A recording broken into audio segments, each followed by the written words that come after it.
So today we're going to try to tell the story behind price wars on Amazon.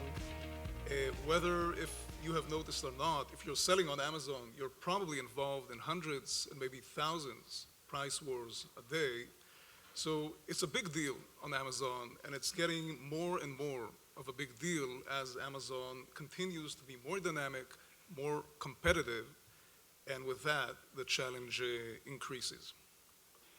On the agenda, we're going to talk about what are price wars and why are they so critical. Why do they occur? What do they look like? How can we optimally manage our price wars? And how can technology assist here? At the end, a little peek to the future. So let's look at Wikipedia's definition for a price war. A price war is a commercial competition characterized by the repeated cutting of prices below those of competitors.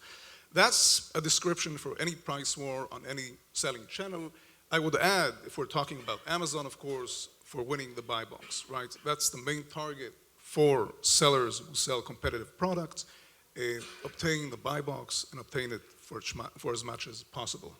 So why should sellers care so much about the buy box? I'm assuming that you already know that. In past research and studies, we saw that above 80% of sales generated on Amazon were coming through the buy box. When you take the prices or the statistics of Amazon's mobile app, these numbers even increase. So we're talking about even higher number than 80%, obviously something that we should chase for when we can. So maximizing your buy box share on Amazon is not that trivial, right? And you kind of, when you're talking about price wars, you kind of have a dilemma. From one side, you can cut the prices of your competitors, but who knows, maybe they will follow you, and eventually you're engaged in a price war that will lead the prices down. On the other hand, you may stay at the high price, but your competitor may cut you. Now, you don't really know what is the right path before you go through that path. And that is indeed a dilemma that you would need to do before engaging any price war out there. It kind of reminds us of maybe a more famous dilemma, the prisoner's dilemma. We're talking about two prisoners that are interrogated. They have the choice either to accuse their friend or to stay silent. And each direction they take has its consequences.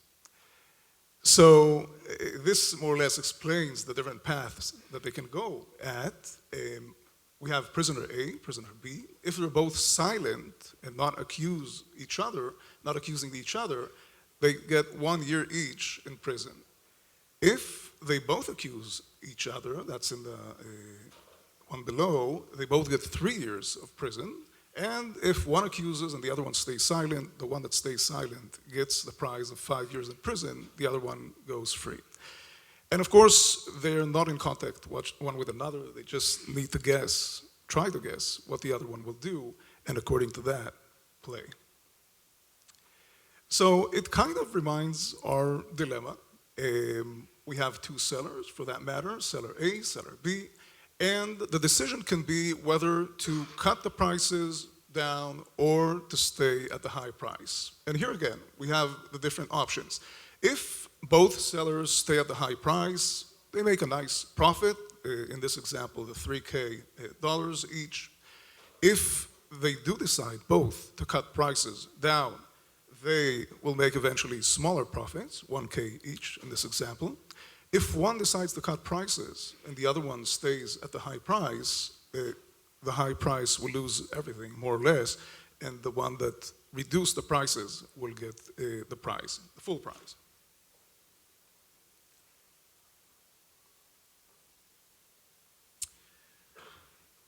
Yeah, so before we talk about this example, maybe a slight difference between the prisoner's dilemma and the seller's dilemma. A prisoner has one chance to take the decision, and by that chance, the path is defined where the seller has to make the decision each day, each product, each point in time before engaging these price wars. So there are much more decision points, actually not the amount that a person can handle. On the other hand, the good news is that the seller has much more data points that they can use in order to make the right decision, of course, given that they accumulate these data points and given that they have the right tools, the right algorithms that can utilize these data points. So what we can see here is an example for a price war. In this graph, on the x-axis, we have the time, and on the y-axis, we have the price of the product over time. And we see two competitors competing for the buy box, obviously, where one is colored in red and the other one colored in gray. And we can see that each one, in its own turn, reduces the prices, where the other one reacts subsequently, okay?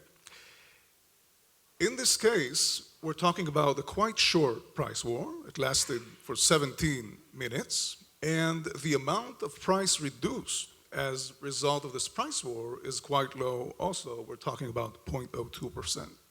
So in this case, it wasn't that substantial. In this case, another example of a price war, we can see that it lasted for much more time, 24 hours, and the reduction of price was by 30%, of course, much more substantial than the case we saw before. Now, interestingly, we can see that the two competitors here take one tactic until a specific point. The tactic is reducing prices by small amounts. And then maybe one and the other one follows, decides to reduce the prices by much larger amounts. So another example to show that things are never consistent, okay? Even when you're talking about the same sellers, the pattern and behavior changes over time, and this is not a lot of time, it's 24 hours. A third example, this time we have three sellers competing in this price war. We can see that two act more or less the same. They reduce the prices by a little, but more frequently. There's another one who is clearly involved in this price war, but the frequency is lower. On the other hand, the price reductions are higher, okay? So another example to show that there are different shapes and forms for price wars, and obviously, if you want to make the optimal decision, you need to adapt to the specific shape and form of the given price war. So we showed several specific examples for price wars. Let's talk a little bit about high-level statistics that we saw in our research. So first of all, in terms of timing, duration of price wars, we saw that more than half of the price wars do not last more than 3 to 4 hours. We can see in the red part here that 30%, almost 30% of the price wars last between 1 and 2 hours. And in the blue section, subsequent section, we can see 26.4. Together, we have more than half of the price wars. So on one hand, price wars are indeed a big deal. They are market changer and definitely cause disruption to prices, the profit, and so on. On the other hand, it happens in a quite short time. It doesn't always last 24 hours like we saw before. Another interesting statistic that we saw in terms of number of competitors competing in the price war, the vast majority of the price wars are between two competitors. You have almost 8% of price wars that are held between 3 competitors. Other than that, we're talking about very small proportions of price wars.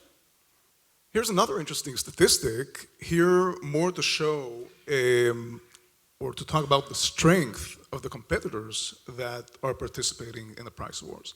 So in this example, we can see the distribution of FBA versus FBM in the general listing population, okay? FBA in the general population of listings is more or less 25%, again, according to the database that we have analyzed, and FBM takes part of 75% in the general population. But when you're talking about price wars, FBA jumps to 52% of the listings that are involved in price wars. So we can say that the price wars are usually performed by sellers or listings that are stronger, that have the ability to engage in these price wars. Here's another example. Here, this time we're talking about shipping time, and we can see that listings that ship up to 1 day, the products up to 1 day, they take part of 20% of the general population of listings. Above 1 day, we're talking about 80% of the listings. But when you look at the listings involved in price wars, the listings that ship up to 1 day comprise 60% of all the listings that are involved in price wars. So again, and this is of course correlated to the previous slide that we saw. Obviously FBA is correlated to shipping time. But again, to show that the stronger listings have more chances, probably in price war, therefore engage more. Here we can see the distribution of price wars along the days of the week. You can see that there's no clear seasonality between the days. You typically have seasonality, in this case, weekly seasonality. Monday sells more than Saturday, usually. But when you're talking about the price wars, you can't see this seasonality. Now, this suggests a very interesting interpretation, and it kind of reflects the place that Amazon resides in today. Being so dynamic, so competitive, you can see that the dominant players playing this game are probably machines, right? Because machines don't differ between Saturday, Monday, Sunday. They do their job, make the price changes, as opposed to the statistics that we saw in orders and sales. So this is a situation which is becoming more and more like algo trading, in which machines are the dominant part of trading, of making the trading transactions. We can see that in Amazon, it's also going to that direction. In the same fashion, this is the distribution of price wars along the hours of the day. Again, no clear seasonality. Like in orders, you see that in the evening, in the morning, you have more orders, less, of course, in the middle of the night. Here, you don't see any clear seasonality. Okay, so we talked about why price wars are a big deal, but how can we manage them correctly? How can we optimally manage our price wars? So we divide this question into three main components: learning the arena, knowing your competitors, and being a market maker, meaning being proactive and not following. Even if you decide not to engage a price war or not to change the price, take that decision rather than follow the others. Okay, so learning the arena. First tip here is to understand what the level of effective competition is. There are products and arenas in which you have 10, 20, 30 competitors, but only 2 or 3 are actually effective competitors. Only they obtain the buy box, and therefore those are the ones that you want to compete against and not against the other. In this case, we can see that there are some competitors that are not changing prices, probably not getting any buy box. You can see that those straight lines in the graph. And there are 2 competitors, the red one and the gray one, that constantly change prices and actually, again, are involved in the price war, going up and down in the pricing. So identify your effective competition is very, very important, especially for not competing against competitors that are just not effective. You don't need to reduce prices against them. So what we can see here is a zoom in to the previous chart that we saw, only zooming in into these two competitors that are involved in price wars. These are the effective competitors, as we said. So in this slide, what we want to talk about is identifying the ballpark of your realistic buy box share, okay? In this case, it's hard to see, but I can tell you that the red competitor seller gains more or less 2 times more buy box than the gray one, probably because of characteristics, the shipping, the reviews, the rating. And the gray one needs to understand that it probably can't obtain more than a third of buy box in this case against this competitor. If they would understand it, they would not engage in too many price wars or unnecessary price wars. If they would not get it, not understand it, they will obviously trigger a price war in which prices will be reduced. And eventually what happens is that if you get to the floor price, to your floor price, and your competitor cuts beneath your floor price, then that's it, game over. You're not making any more profit, not getting any more buy box. So you need to be very careful in engaging into unnecessary price wars. Okay, another important thing is to identify the repricing method of your competitors, okay? Here what we can see is that there's one competitor in gray that is not using probably any repricing, not repricing frequently at least, and we have 2 additional competitors, sellers that are using repricers, frequently changing prices. If we're competing against one of these, we obviously need to engage in these price wars, or at least consider engaging them, because otherwise we will not obtain any of the buy box. But if they were not here, and only the upper one was here, that's an important piece of information to know, right? Because all we need to know is what is the price that he's continuously standing on, and just reduce it by a bit, and that's it. We have 100% buy box, at least at that time, while it's only us and them. So very important to identify the repricing method of your competitors. Another tip, how low can they go? Try to identify the floor price of your competitors, okay? In this graph, we can clearly see here in the red one that this would be their floor price, right? They always reach this price, but they don't go beneath this price. And again, if you have this information and you know that your floor price is lower than this floor price, then all you need to do is just price beneath their floor price, and again, win most of the buy box. Okay, so try to identify the floor price of your competitors. What is your competitive edge? This is a very important concept, especially in Amazon. You know that price is not the only factor in Amazon for ranking for the buy box. You have additional factors like the ratings, like the shipping, like other things. And you need to know what is your positive or negative, by the way, competitive edge, okay? In this case, we can see the buy box winners along time. The red one, each red dot, notes that the red seller won the buy box at that specific time, same for the blue. And we can see that they obtain more or less the same buy box shares a long time. But the interesting part is that there's a substantial difference in price, $5 in price between them, and even so, they're winning more or less same buy box share. So once you have identified your competitive edge, you can price higher and, of course, enlarge your margins. This is a very, very important concept.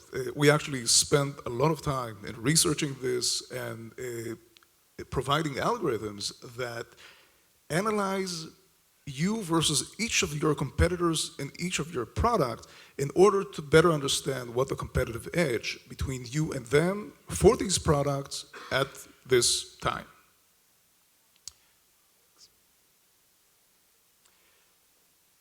Okay, we talked about being a market maker, being proactive, and here what we can see is a notion that we call reverse price wars, okay?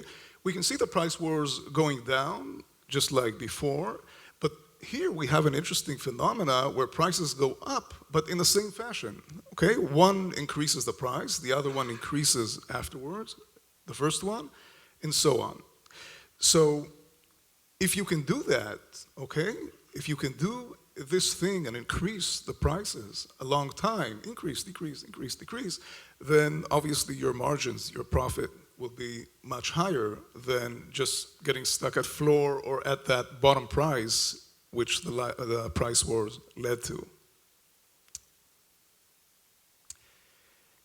Here we can see a very interesting fact about the reverse price wars. So we analyzed all the price wars identified in the system, and we saw that about a third of price wars are actually reverse price wars, meaning that you have a great chance to reverse the price direction upwards after involvement in a price war. So definitely something that you should do, probably not in peak hours, obviously, maybe more in off-peak hours, but something that is worth the chance because the probability for succeeding here is not bad at all. Okay, so let's talk a little bit about technology. Eventually, we're here to solve these business problems with the help of technology. We'll give you a little peek to our research center, in this case, the research of price wars. What you can see here in this chart is a representation for every product that was involved in a price war at a given time, okay? Each circle is a product. You can even see the ASINs in these two circles. The size of these circles note the size of GMV of these products, how much they sell. The larger, the more they sell, at least at this time. And the color notes the level of price wars, how much, I think, during the day, these price wars happened. For example, if we have a very red product here, price war probably lasted for several hours. Most of the day, or a large proportion of the day, had price wars for these products. So, as Gilad mentioned before, this research was done based on about 10 billion products that we have in the system today. And from these 10 billion products, we can see at each given time who are involved in price war. This is obviously very important for our research in order to put an algorithm or a solution that will resolve these price wars optimally. So, before providing the solution, you need to make sure that you identify the price wars themselves, right? So, in this example, and it's quite simple example, we have two sellers, and at T1, point T1 in time, one of them reduces prices, then the second one, then the first one again, and then the second one.